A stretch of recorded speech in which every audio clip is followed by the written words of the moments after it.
Welcome to another episode of the Rabbit Hole Chronicles, the podcast that delves deep into the mysteries of the past. I'm your host, Joe Foster. Today, we are going to explore one of the most enduring enigmas in American history, the Lost Colony of Roanoke.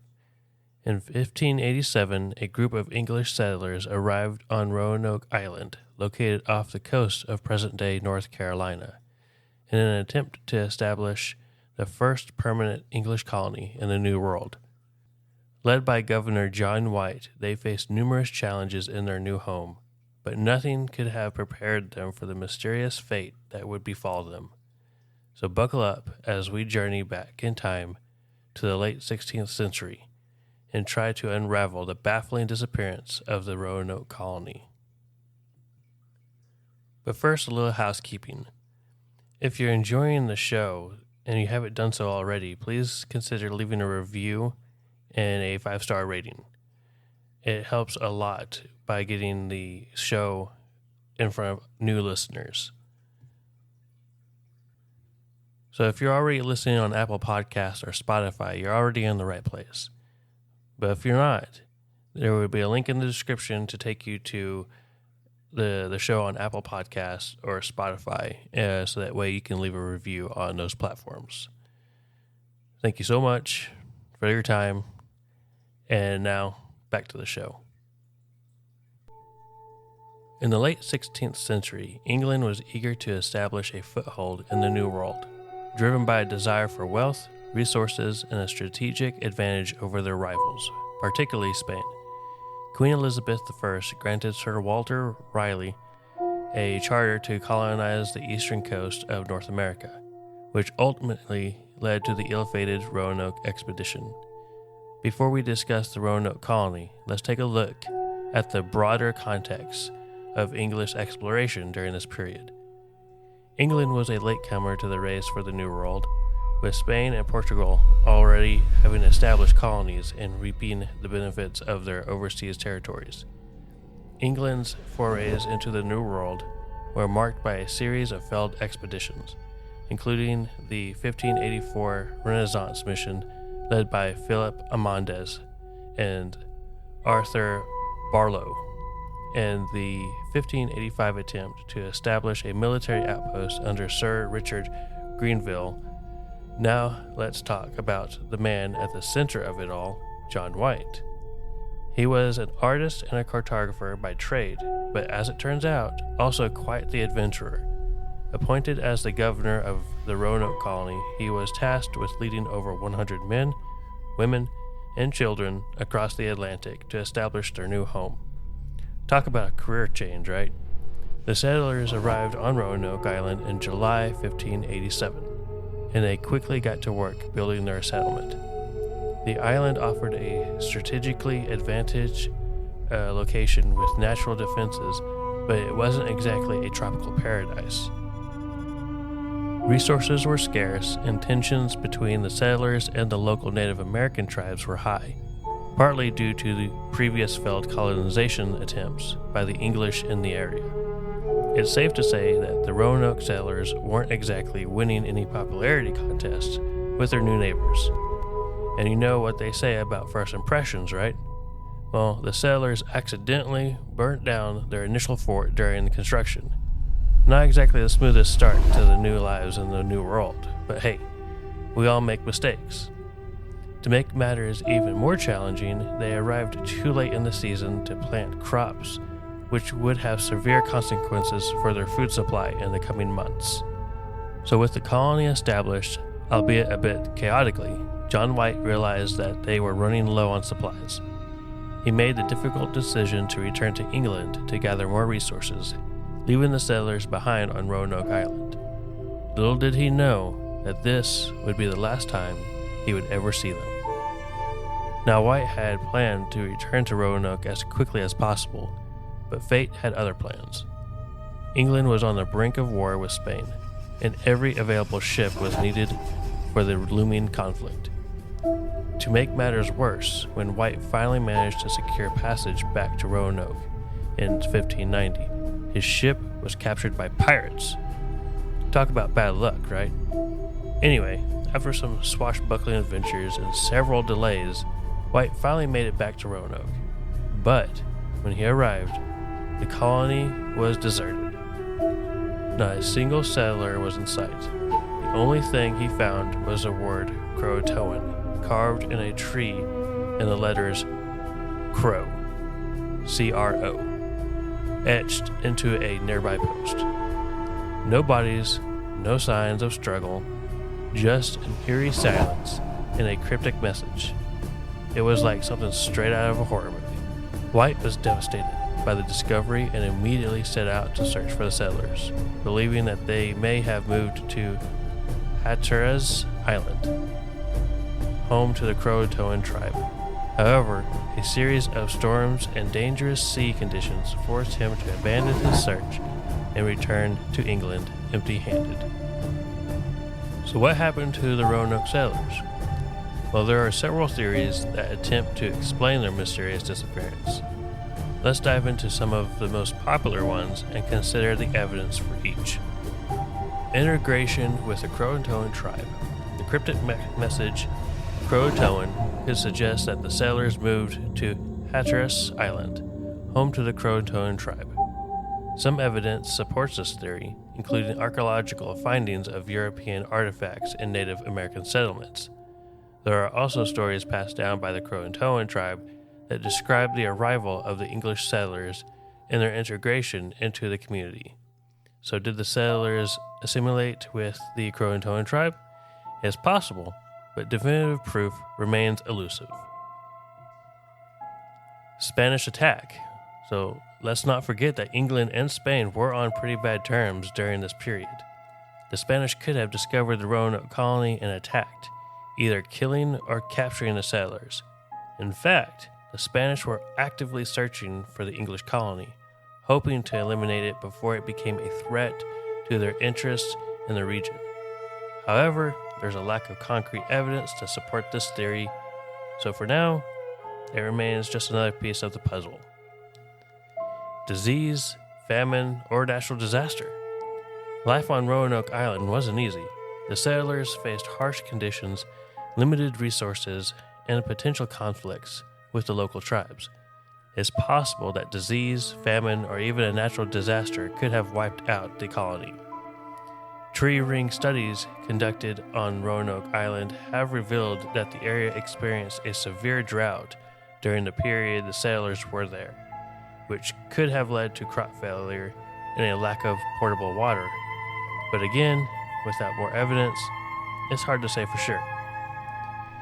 And internal conflict and fragmentation. So lastly, there's the possibility that the settlers simply couldn't get along. Internal divisions and conflict could have led to the colony's demise.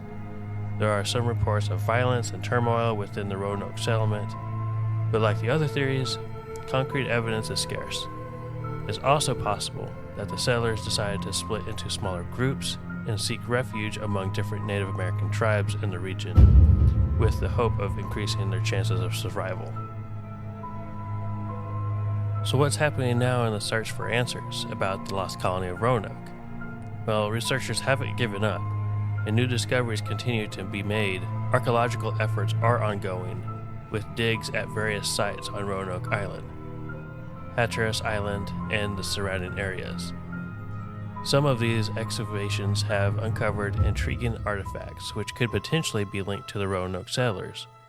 For example, the First Colony Foundation has been conducting excavations at a site called Site X on the mainland, where they have found pottery, metal items, and other artifacts dating back to the 16th century, which could suggest the presence of the Roanoke settlers. Modern technology is also playing a significant role in the search for clues. Remote sensing techniques such as ground-penetrating radar and aerial photography are being used to identify potential archaeological sites. Meanwhile, DNA analysis is being employed to examine human remains found in the region in an attempt to establish a connection to the Roanoke settlers. The Lost Colony Research Group has been working with local residents and descendants of the Croatoan tribe, collecting DNA samples to look for potential matches with the Roanoke settlers' descendants. While the mystery of the Lost Colony of Roanoke remains unsolved, the dedicated efforts of the researchers and the use of cutting-edge technology offer hope that we may one day uncover the truth behind this fascinating enigma. I was able to find a clip from a History Channel show called The Unexplained. This was from season 3, and the episode was called The Colony of Roanoke's Mysterious Disappearance. So let's have a listen. Fort Raleigh National Historic Site, North Carolina. More than 400 years ago, this was the site of a colony called Roanoke, the first English settlement in North America. Roanoke is known as the Lost Colony because it was mysteriously abandoned in 1590, and the colonists vanished without a trace. The Lost Colony remains this mystery that's at the very heart of the origin of our nation. People remain fascinated by Roanoke because we know so little about the place. We know what happened at Jamestown. We know what happened at Plymouth. But Roanoke is this mystery because we don't know what happened. When we think about the founding of the United States of America, we think of it in this fairly linear way, that colonists showed up, they settled, they moved west, America. And really, it turns out that there were a number of false starts in how this country got started. And one of those was the colony at Roanoke. This was a group of people who showed up and were ready to settle, but what happened to that colony is one of the big unanswered questions of American history. What happened to the Roanoke colonists? Perhaps the answer can be found by examining the events in the late 16th century that led to their fateful disappearance. In the 1580s, England was a very small, poor, struggling island that really wanted to get in on the game of colonizing the Americas, because that's where the money was. The English were looking at the Spanish ships coming back laden with gold and various commodities from their empire, if you like, in Mexico, South America, Florida. And of course, that was making the Spanish very powerful. Essentially, it was a case of if we don't find our own source of wealth in this new world, we could be sort of overrun by our enemies. In 1587, an English mapmaker named John White was commissioned to found a new colony on Roanoke Island, which had been claimed by a British expedition to the New World 2 years earlier.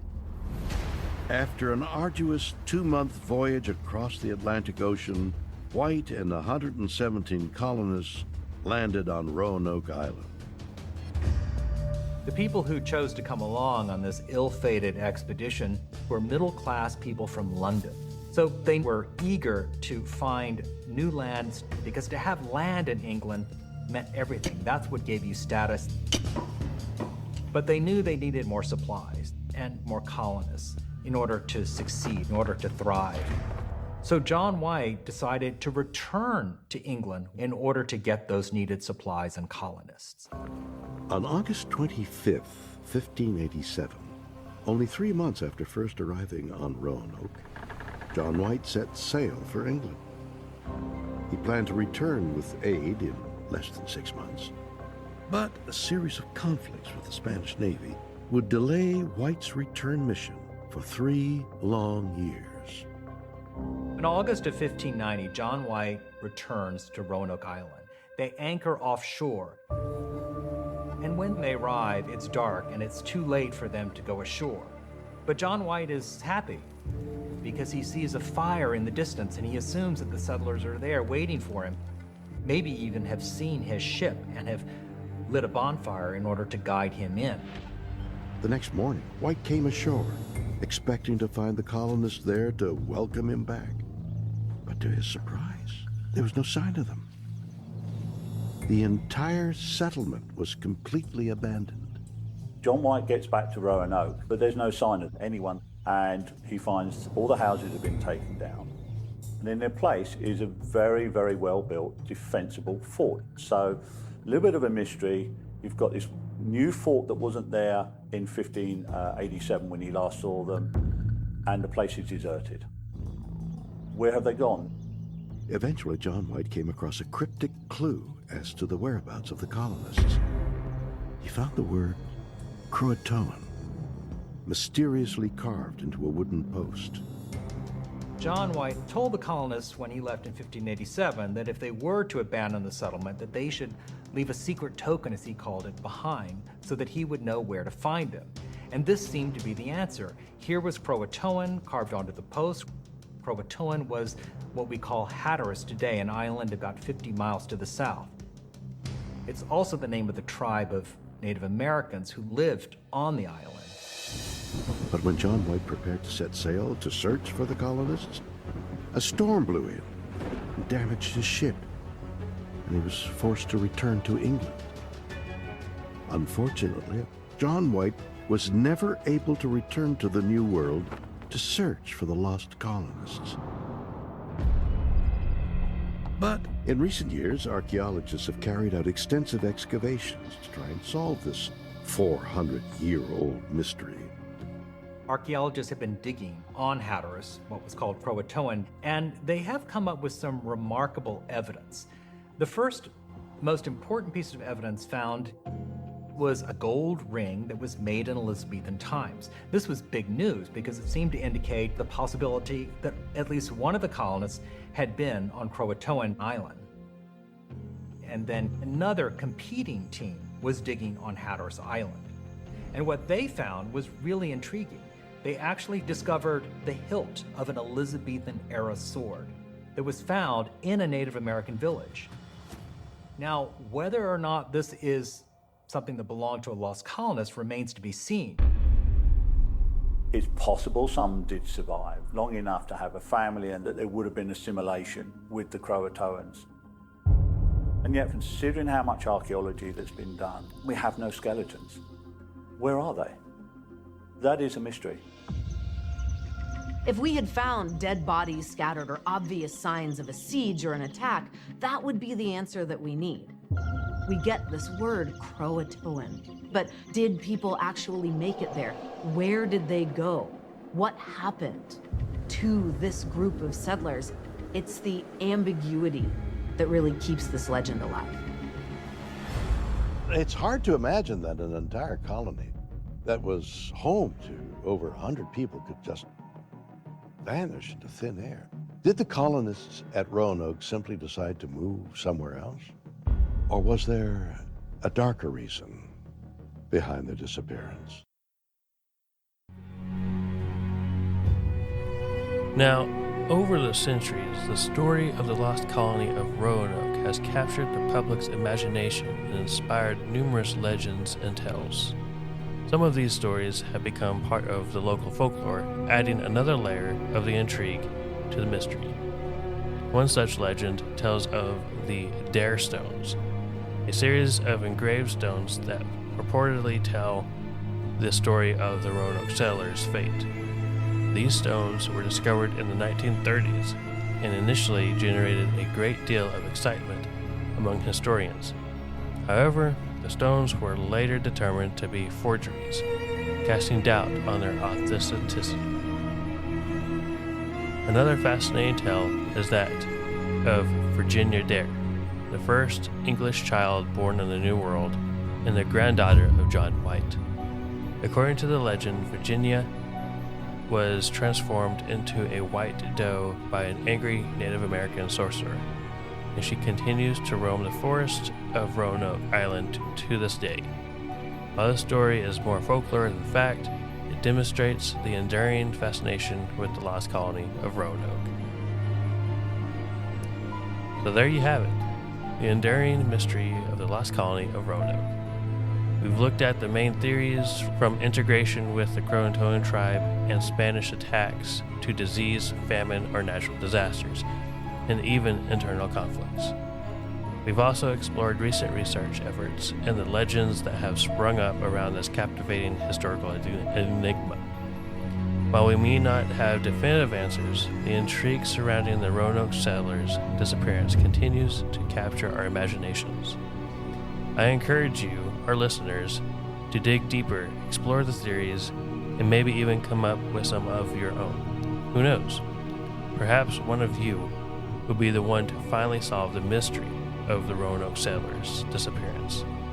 Thank you so much for joining me on this journey into the past. Be sure to tune in next time as we dive into another fascinating episode of the Rabbit Hole Chronicles